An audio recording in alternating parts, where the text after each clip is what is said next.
when you're in London, you're like this small part of a huge machine. And when you're in Lithuania, there's so much you can do.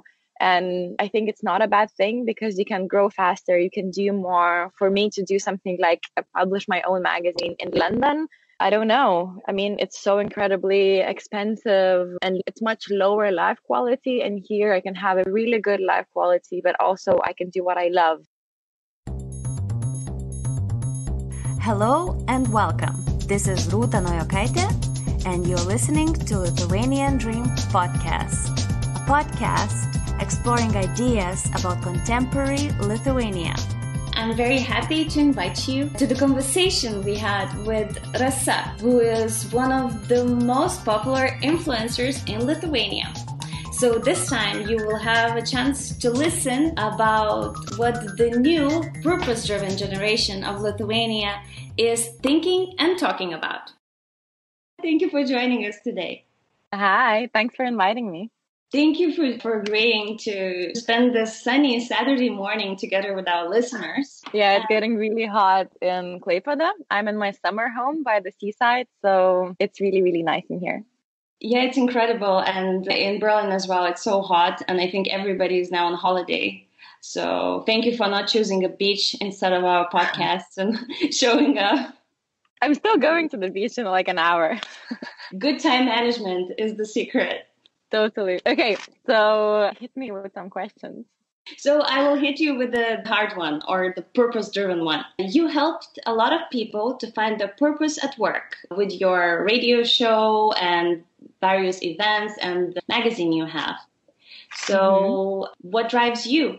Some of my friends joke that a lot of HR companies or just like freelance HRs in Lithuania really hate me because I help people leave their corporate jobs that are super well paid and perfect from the outside, but really lack purpose in the inside. So I think that whole thing drives from myself and inside of me as well, because I always wanted to have a job that does a bit more than earns money. And my parents are artists. My mom owns a gallery and my dad is a painter. They both graduated from Art Academy in Lithuania. And I grew up in Klaipėda, where both of them did a lot of work for the city, from helping other artists to creating the community of artists over here in the union. They started a union in Klaipėda, established it. So I grew up in an environment where work was understood in a slightly different way, of it helping you to express yourself. And then I think I went to London very early. I left Lithuania when I was 18. And then in London, it was sort of a bit more of a survival mode. I had to earn money. My dad died when I was 12, and my mom worked really hard to take me through school, to pay through it. And then when I chose to go to London, I realized that, life is so expensive there. I really have to live out of my own pocket. And then I found first jobs. I quickly became a waitress, and then one promotion followed another. So when I was finishing from university, I was working for Alan Yao. He's this huge restaurant guy in London and in the world as well. He has restaurants all over. And I was working in his marketing team.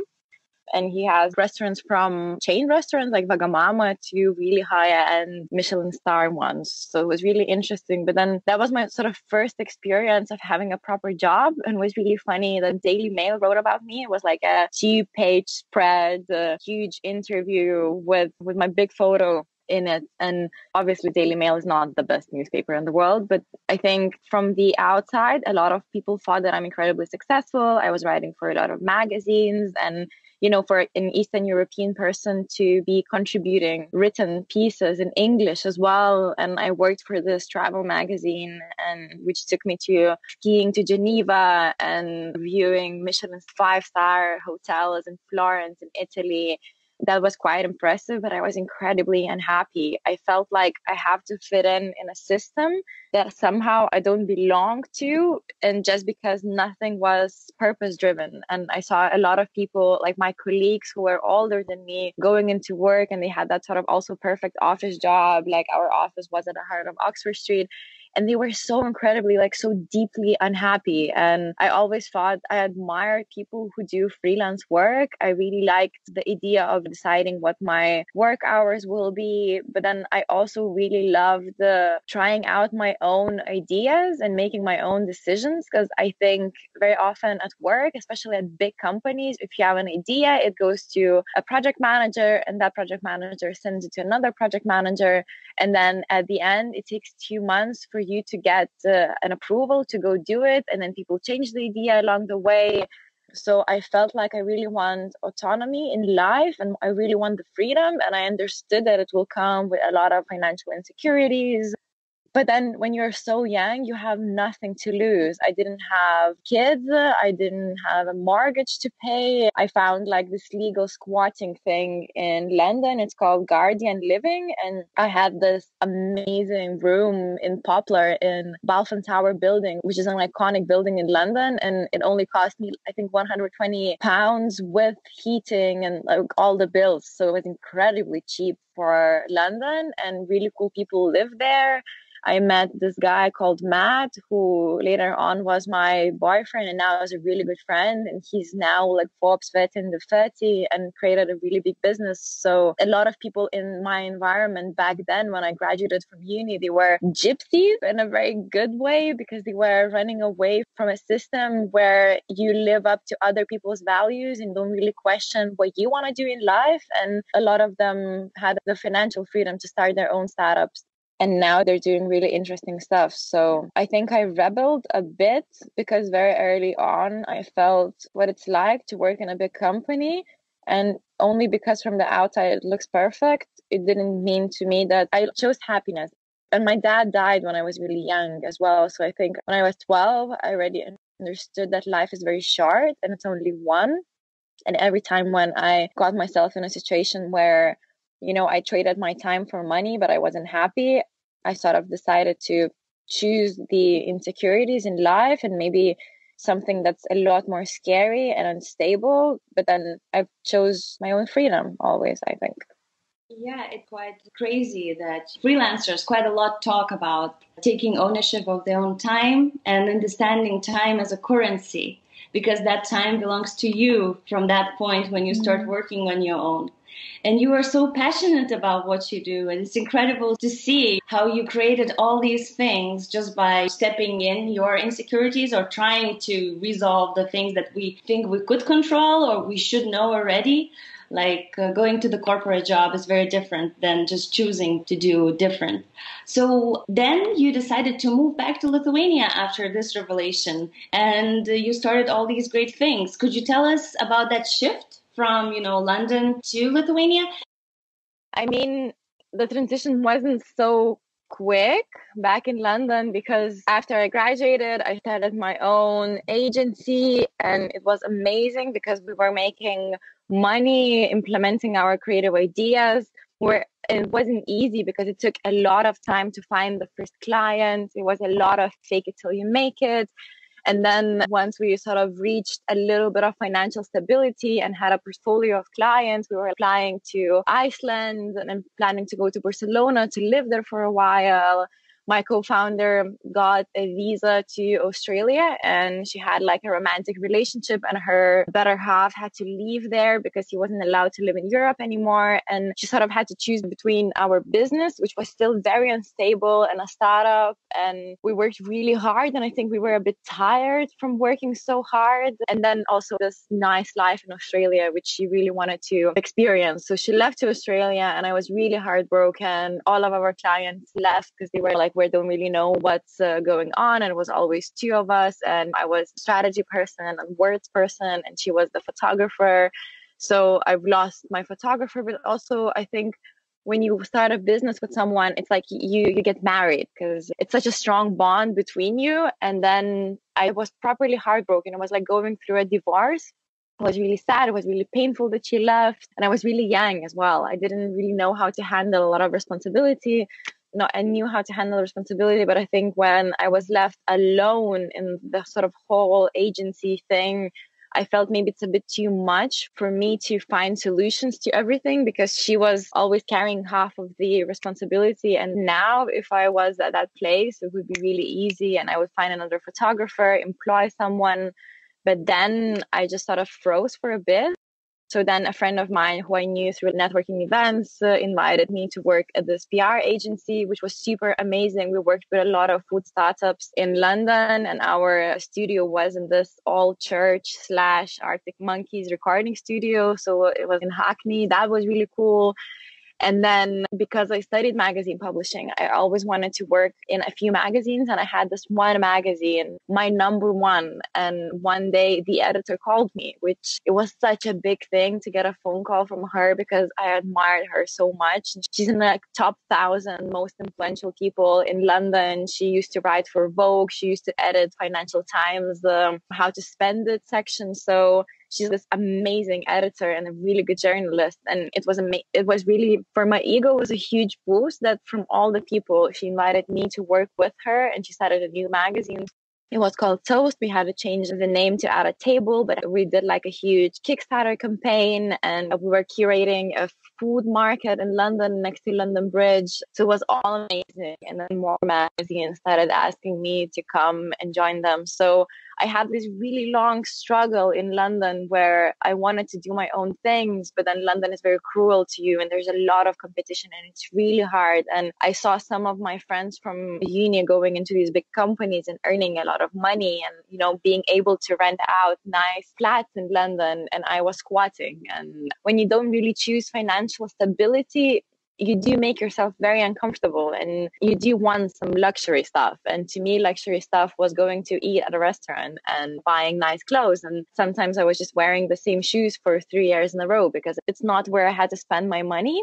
But then a little by little by little with hard work, I started getting really good jobs and really exciting things. And I was able to, because I always wanted to travel, I was able to go and live in Mongolia and Mexico for a bit.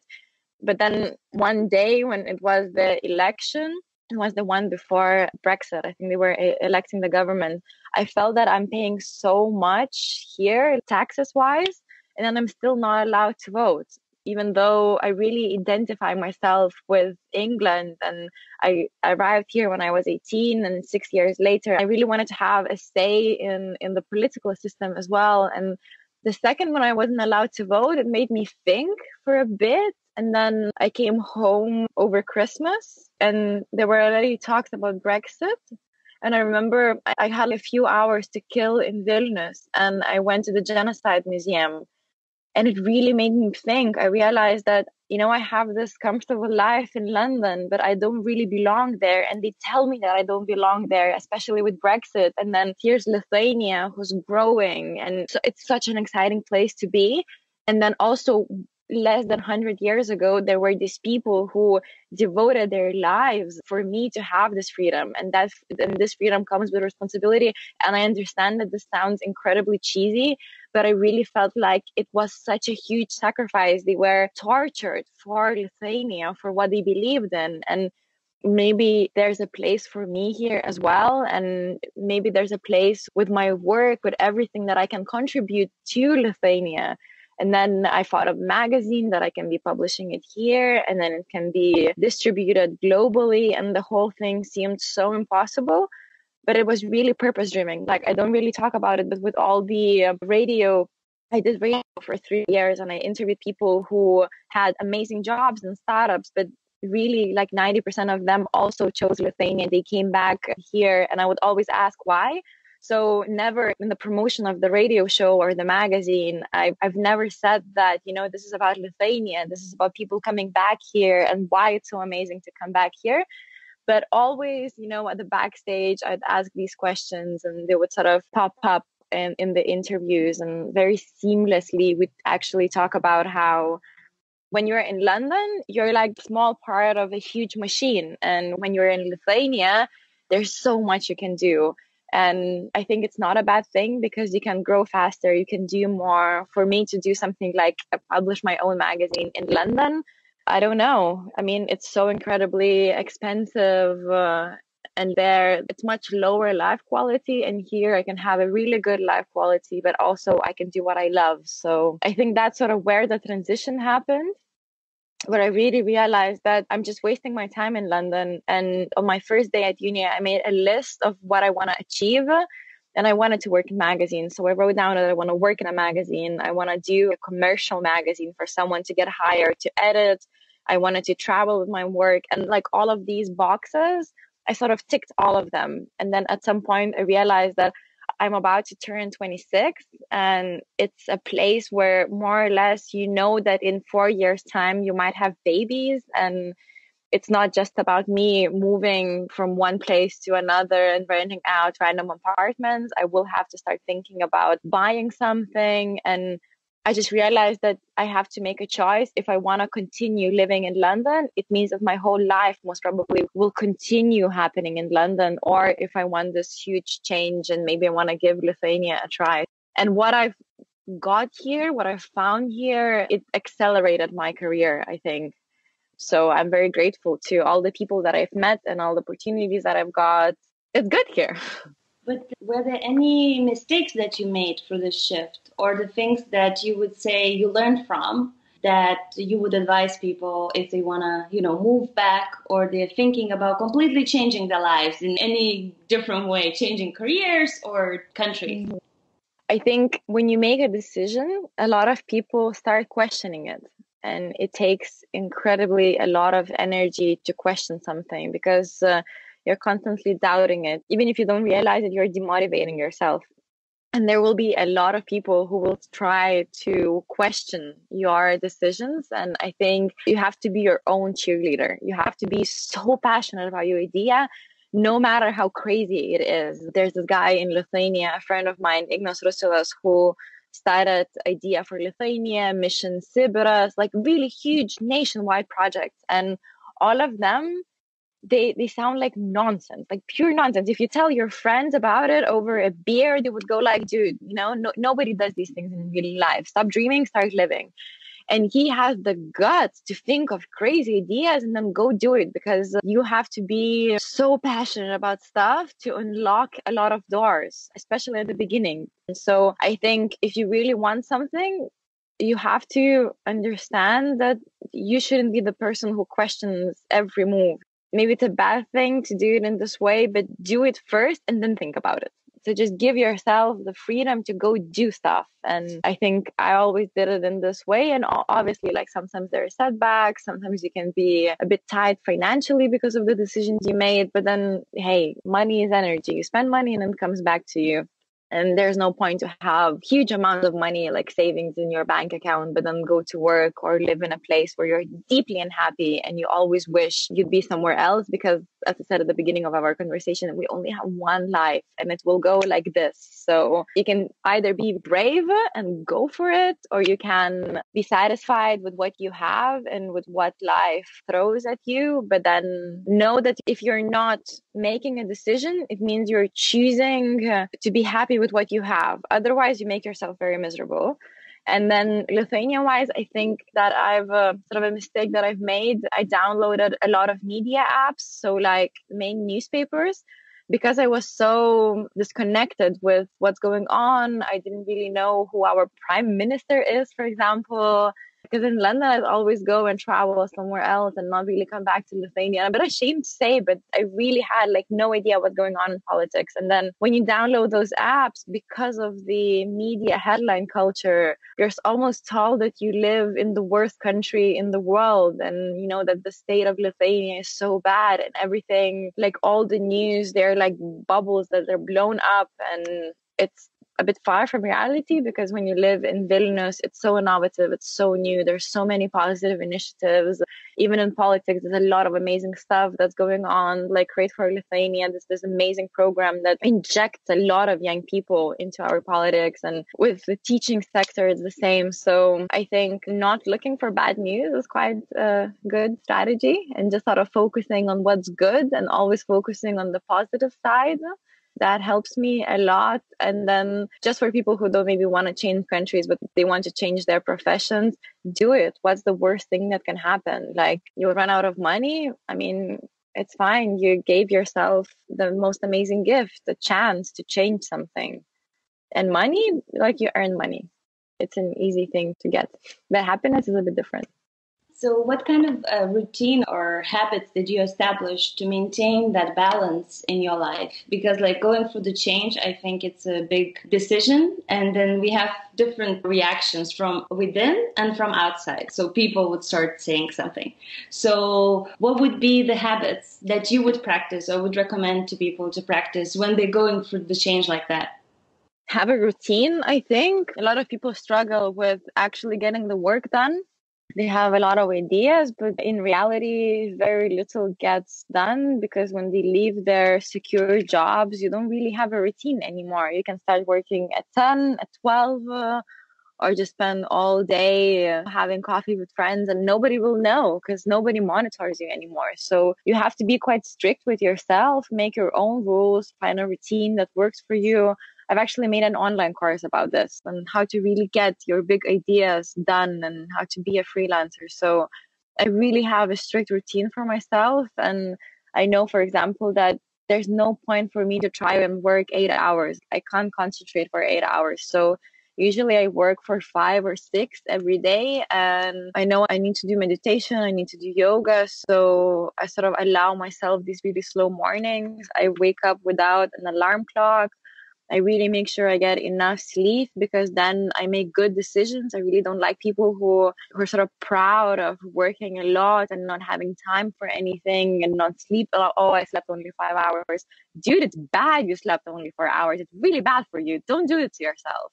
So I make sure that I sleep 8 hours and then I go for jogs or I do yoga, I meditate. And then when I sit down to get work done, I really focus on my priority tasks, on things that are not fires that you have to put down. They're not emails that people write me because then I'm only reacting. I really have like these two priority tasks that I need to do to push things forward, to help my team, to get closer to where I want to be. And I think that's how progress happens. And then I think it's just really important to set these boundaries because otherwise you'll start burning out. And this lovely idea that you have, this will become your own prison and you won't really...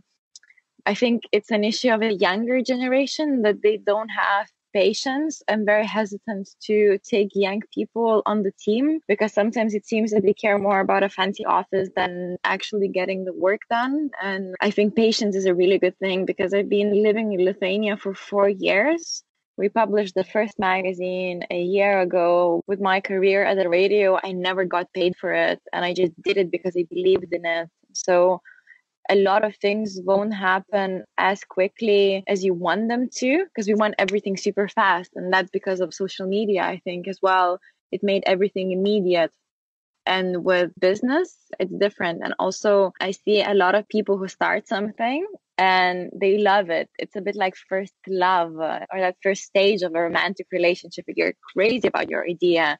And then obviously you face obstacles on the way. There are things you don't know how to do, be it like financial stuff, creating systems, or if you're like a video maker and you make videos and they don't go viral immediately. The thing is that you have to work. There's a lot of invisible work that you do for around 2 years and then success comes. And a lot of people, they just sit on a fence and they watch you like advertisers and they want to see that you do. Like in our case, when we published the first magazine, a lot of bookstores, my dream bookstores in London, they said, okay, we love your idea, but then do 3 issues and then we'll know that you'll continue. Because doing 1 issue is really easy. Doing 2 issues, a bit harder. Doing 3 issues, it means that you're doing something right. You're turning this into a business. So I think patience is incredibly important. And understanding that not everything as easy as you see it in magazines or hear about it on social media. People tend to only show the bright side of work, but there's this completely other side. There's a lot of mental health demons down there and you just have to push through and not give up. It's a lot like sports. Like I hate jogging, but I know that or like I hate boxing, but I know it's really good for me. Like I feel really good if I do it. But I really have to push through it. So maybe going to a gym class, it's only 45 minutes. Work-wise, it might be 2 years, but if you're resilient, things will happen. Because very few things, we hear these stories about overnight success, and I don't really know people who had overnight success, or they worked for 10,000 hours and they don't really talk about it. Yeah, it's true that instant gratification is such a thing that we are looking for with the likes and all the social media. But do you think there's a difference now, just stepping back from the individual level back to the bigger picture? Do you think there's a difference between generations? Because I often meet older people, like I'm 30 years old, so I'm from the same generation as you, free Lithuania generation, and we look at the world a bit differently than our parents and our grandparents. But sometimes I meet people from other generations who ask the same questions to themselves, and they say that we have such a big gift because we were already born with this free mentality, like purpose-driven attitude. But do you think there's an internal difference? Like there's something inside us that's so different? Or is it just the idea or the fact that we didn't live in Soviet Union and therefore we have a choice actually to travel and see how other people live and just basically start from the beginning with this mental model?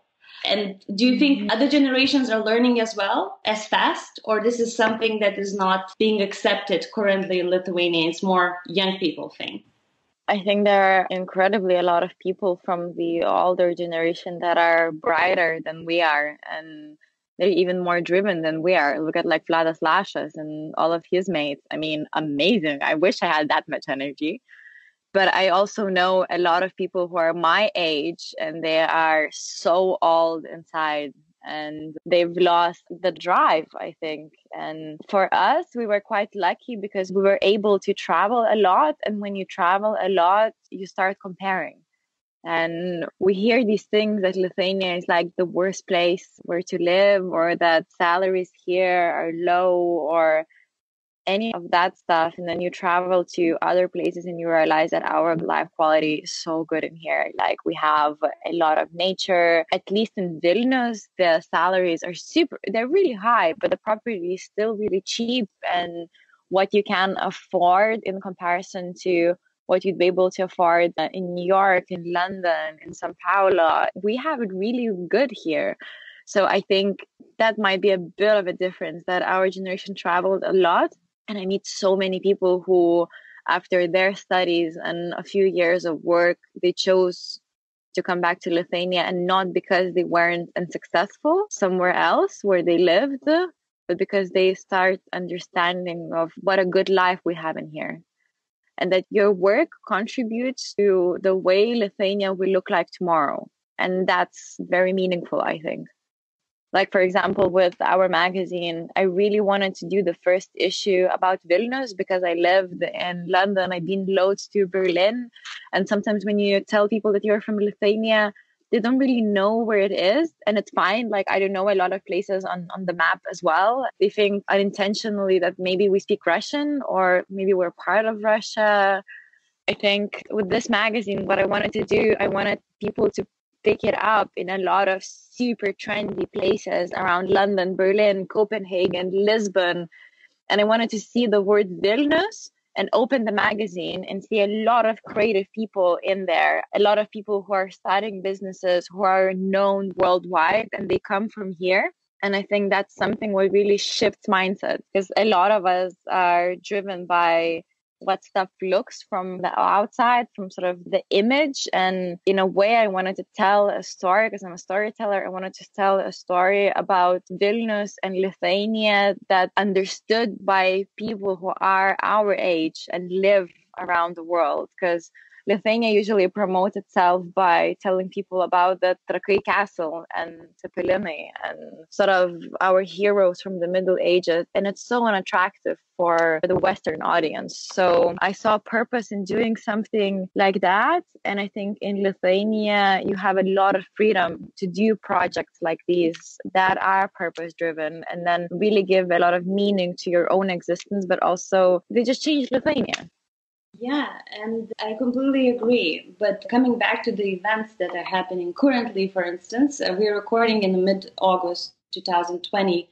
There was just a president election in Belarus, and people were on the streets fighting for the right to vote. And us, after 31 years of independence, we have one of the lowest numbers of people going to vote within Lithuania. So we do not exercise our freedom anymore and, social responsibility. So what do you think? Why do we feel that, we sort of leave our choice to somebody else sometimes? And how can we change that now in Lithuania? But I think it would be interesting to look at the statistics of how young people vote, because I think my parents' generation, they're so disappointed and they've really seen a lot of corruption, and they lived through this very sort of difficult change Lithuania been through. And at least from my circle of people, everyone who's young, we go to vote. And we encourage each other to vote. When we vote, we put on stickers on our MacBook that I voted. And we really understand that it's an important thing to exercise. But why people don't go? I mean, in Belarus, a lot of people came to the voting polls. It's really sad what's going on there. I think I was reading about it yesterday and today in the morning. And that the sort of events that happened next to the TV tower in 1991 in Lithuania, or 89, it was horrible, but exactly the same thing is happening in Belarus. I don't know if it's fair to say, but it's even worse in there. And now there's social media and the whole world is watching, like people being tortured in prisons. And I think that's where you feel really weak, because there's not much you can do about it. And I was thinking why, how the world celebrates the end of the Second World War. For us, it means 50 more years of occupation. And when I was little, when I was learning about it in university, at school, I always felt like, why other countries like France, Italy, Britain, America, why they didn't do anything about it? We were occupied. People were sent to prisons, political prisoners. And now the same thing is happening in Belarus, and you feel so hopeless because there's nothing you can actually do. Obviously, there's like our true president, Grybauskaite, because at least I think that Nausėda is a really, really sad dude. Like the tweets that she sends and her spirit is amazing. She's like Frida Kahlo. And we have a lot of women in politics, I think, that are a lot more outspoken and braver than men. But with Belarus, I'm just sending them a lot of love. And I think what's starting there is a big change that will not stop. Like protests, because of the force Lukashenko is using, they might stop. But I think there's a voice of freedom there already. But with us, I understand what you're saying. Like, it's so recent. Like, we're the children of independence. But maybe because we didn't fight for it, it was already given to us. We didn't have to fight for it, so we don't value it so much. But I think we do. I'd like to be positive about it. Maybe now we will reflect on that more and have the understanding that people our age now are fighting just 100 kilometers away from Vilnius. 30 kilometers, 40. 30. It's so close by. We went there by train in January, I think. But it's stuck in time, like the whole place. It properly feels like traveling back in time. The food that they eat, it's the stuff I had as a child. It's like a museum, that country, and they really need change. But also it makes me think, so with the voting, I have a big following on social media. And do I do enough for people to come and vote? Do I encourage them enough? Because that's a responsibility as well. And it's a nice way to think about it, because our generation really understands that we shouldn't wait for the government to do something. We shouldn't wait for others to change our life or to fix the problems that we're facing. We can do it ourselves. We're able to do it ourselves. And if something really pains you, you are free to do something about it. And I think that's what freedom is about. And that's what independence is about. So yeah, with the next election, I think it's really important for everyone to be really outspoken, no matter how many followers you have, and to call your friends. You can all go for a beer after you vote together. Yeah, I do like voting parties. So everyone's very motivated to go and vote. Perfect idea. We should use it for the elections in October. Yeah. So what do you think changed within the years that you are now back in Lithuania? What kind of social issues were solved or on the way to be solved? And what social issues are still to be discussed and to be looked at in Lithuania? I think mental health is a really big thing. That's sort of my mission right now, because we used to do a magazine about work and freelancing. Now it's about work and mental health. And I think only recently, like a few weeks ago, there was a change in our law because policemen, lawyers, and somebody else, they were not allowed to go to a psychiatrist. They would lose their license to practice law, for example, if they ever had mental health issues, but that can be depression. So now that's changed by law. And I think there's a change happening, but then there's so many people suffering from mental health in Lithuania because the perception of it. So I think that's something I feel really passionate about, because our friends, like all millennials, they come into a party and they go like, oh, and my therapist said, and we're very outspoken about it. But then there are a lot of people like my parents' generation who are over 50, over 60, who don't really speak about their feelings, and the way they communicate with our grandchildren later, the way they communicated with us, it's very traumatic, I think. So I don't know if we can heal them in a way, but I think we can change the image of what mental health is, and then that nobody should be ashamed when asking for help mental health wise, because it's, you look after your body, you look after your mind. It's the same thing. So I think that's slowly changing. There is a trend in the world, but I think in Lithuania a lot of things are changing really fast. Like in the last 4 years when I lived here, Vilnius looks completely different. Like Lithuania being so small, it means that it's really flexible. It's not this huge giant that barely moves. Lithuania, it runs marathons. It's an amazing athlete, and it's everywhere changing very quickly. So I wouldn't really pick on one topic, maybe. It's quite incredible how everything is changing. Every time I come back like 4 times a year, I think. And every time I'm just amazed by the food, by different initiatives. Like there's so much to do and see in Vilnius. Sometimes I even question if it's not the same as in Berlin. So quite a lot. So what are you doing now? What kind of projects are you working on? And what can our listeners check? You mentioned the course. I saw that you were doing a podcast about the teachers, or why it is important and good to be a teacher. Can you tell us more about the projects that you're working on?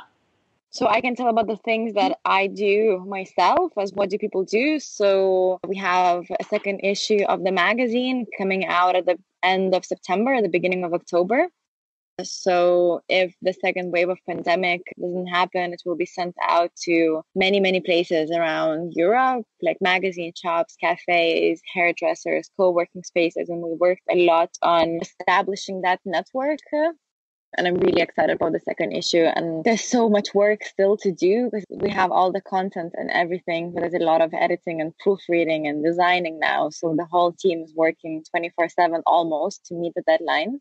We also have a podcast. It's called What Do People Do? You can find it on Spotify and on Apple Podcasts, anywhere where you listen to podcasts. And it's about work and mental health. And we interview people from Forbes 30 and the 30 list to people who live in Lithuania. And some of them are anonymous. And they tell really heartbreaking mental health stories around work.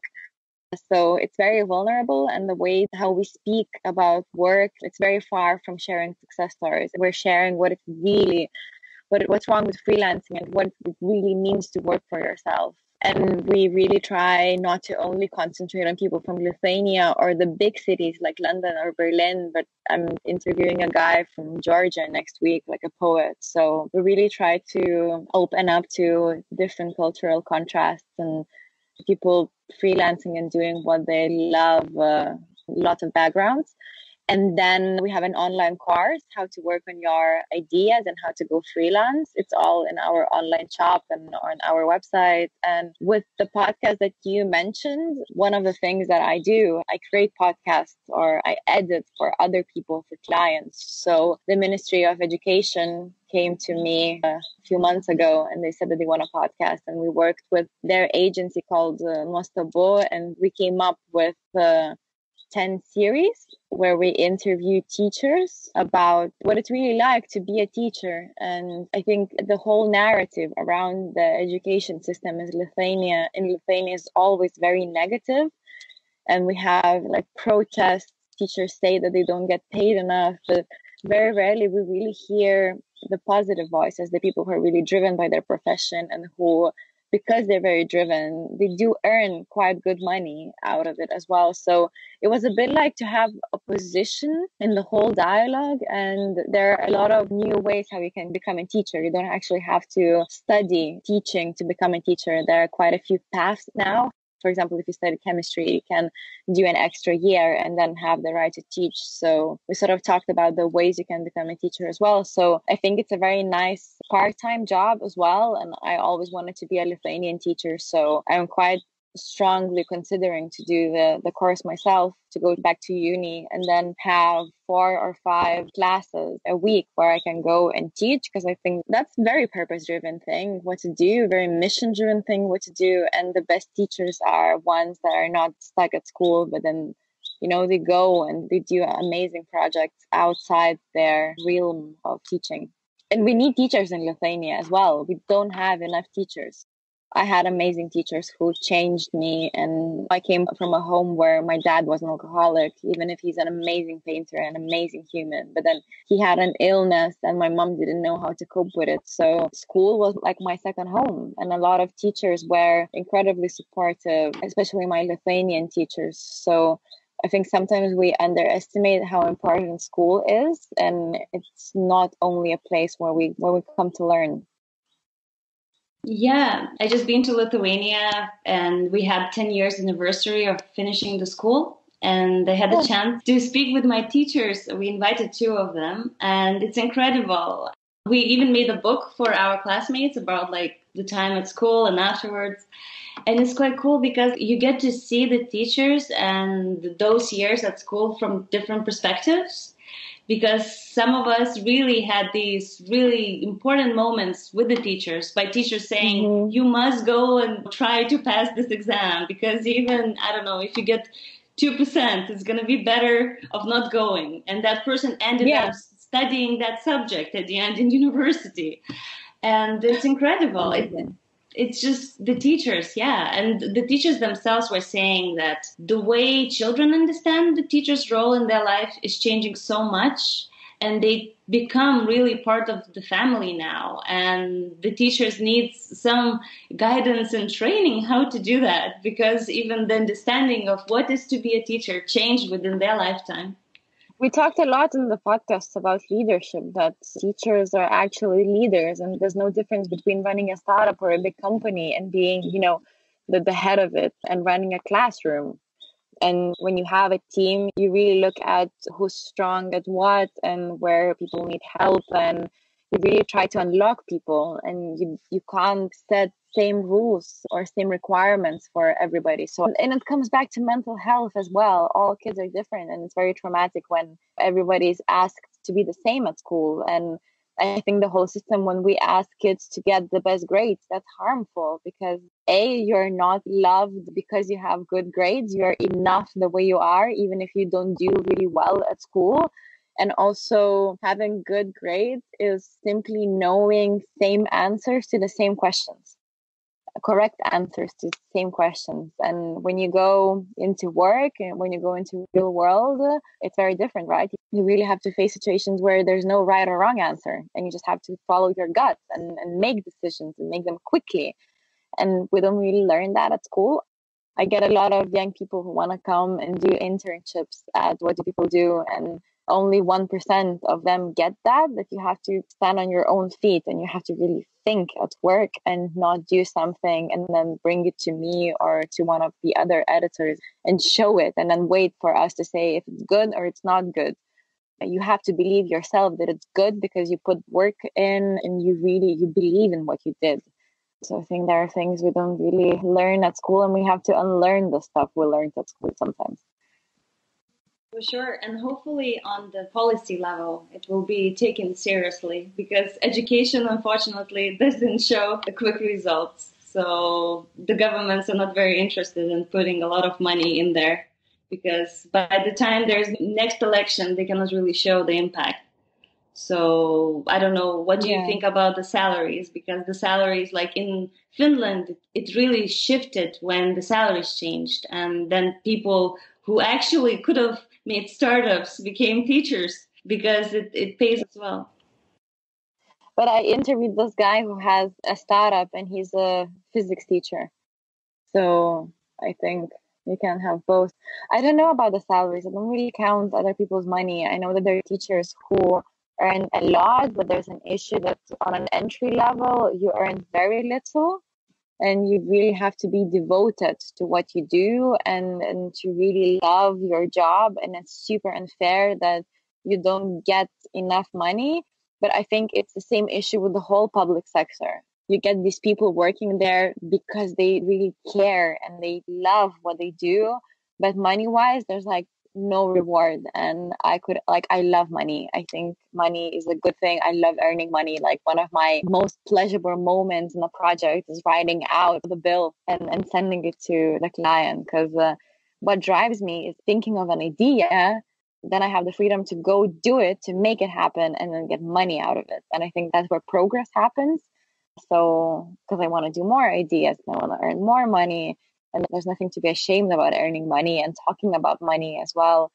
I have these people in the team. One of the writers, she was writing for free for a long time because she joined when the team was very small and she only contributes sometimes and she just sends in sort of an interview. And I know she has a job. She's actually a teacher and she never asked for money. And some of the people, they volunteer and we pay to those who show up every day, who actually are part of the team. And then at some point, she sent me this really sad email, a very disappointed one, when she said that, she knows other people earn money and she doesn't. And why is her work not good enough? And I was so shocked because she never asked me for money. So I think there are these people who are very outspoken about it. And before they do something, they go like, look, this is my price. And if you want me, and I want her because she's a really good writer. And I immediately said, okay, I will pay for your work. I mean, I love what you do, but just tell me. So I think, like teachers have to earn good money, but I think it's also making a stand and saying we're worth and we need that money. But also it's a bit of a catch-22, right? Yeah, in Berlin, we have quite a lot of Lithuanian artists as well and overall artists. And for artists, it's not good to ask for money. It's something that is beyond us. And business this is a skill. This is the skill to negotiate the salary, negotiate the money. And myself, I come from 5th generation of teachers. I'm not a teacher, but all my mom, her mom, dad, and they were teachers. And it's a job that is very, very intense. You work 10 hours a day, I think, because you need to correct the homework. You need to prepare for the lessons. You need to prepare for the year. You have as well personal issues of the students that you try to resolve. So it's completely mental investment. And I remember her saying that actually she's a mathematician and she thought she will have less work than working in as a programmer, first programmers of Lithuania, which is funny. And then she ended up working, but she understood that it was much more work at the end than it would have been being in the office. Because, she thought she will have free summers. You don't have free summers. She will have free evenings. No, you don't have free evenings. Yeah. It's correcting the 30 sets of homework and stuff like that. So for sure, there are ways to fix it. And I hope people like you, Rasa, will help us to fix the system and educate teachers how to ask for more money and ask for better conditions from very rigid and bureaucratic system we have currently. But, I think that it's important to pick the battles and then it's not my battle. I did what I'm good at. I'm good at interviewing people. I'm good at unlocking people and I can facilitate the conversation. And that's exactly what we did in the podcast. But then it's the Minister of Education and the ministry, the teachers who have to change something. Yeah, I think I have my own battles that are to do with mental health in Lithuania, and that's where I have a lot to say about it. But then teachers-wise, I think I've said this before, if you're not choosing, you're accepting. If you're not changing something, you're accepting it. So if you know what salaries are like, and if you go into teaching, but then you're deeply unhappy and very bitter, I don't think you should be at school right now. Or you go into ministry and then you try to change something. You go into politics. I think it's very important to do business because something pains you and you want to change something. Then it works. For sure. This is really a really important lesson that I think every one of us should dwell on. It's about the personal responsibility and taking it for our own life and the career choices. So thank you so much, Rasa, for telling us about your own journey and amazing projects that you are doing in Lithuania. At the end, I'd like to say that a lot of people helped me in Lithuania. I came here after 6 years abroad, and I didn't really have friends. I only knew the people I went to school with, and a lot of them lived abroad, or in 6 years we drifted apart so much we had nothing in common. And then I was walking around Vilnius and I was telling people that I met at networking parties or I somehow knew from London who came back to live in Lithuania, and I was telling them about my idea and everyone helped. Some people lent me microphones to start the podcast. Some of the people told me, I know this person there and he can help you. And I think it's a responsibility we all have to help people that are telling us about their ideas, even if they sound like nonsense and we think they're impossible to do. We should really support each other. So I think if we end somewhere, I would love to end on that note. And it's very easy to criticize. It's very easy to be negative about something. And it's a lot harder to come to people with a lot of love and a lot of encouragement and really not being scared to recommend each other. And especially for women, not to be catty to each other, but to truly live in the sisterhood that we have. And yeah, so if we end somewhere, let's end on a note where I think it's so important to support each other everywhere. Thank you, for sure. And greetings from Berlin. We support each other here. And thank you for coming and supporting our club as well last year. This is how we met. And let's support Belarus. Yes, let's support Belarus. Thank you for inviting me. And greetings from Klaipėda as well. I'm heading to the beach now. Okay, enjoy.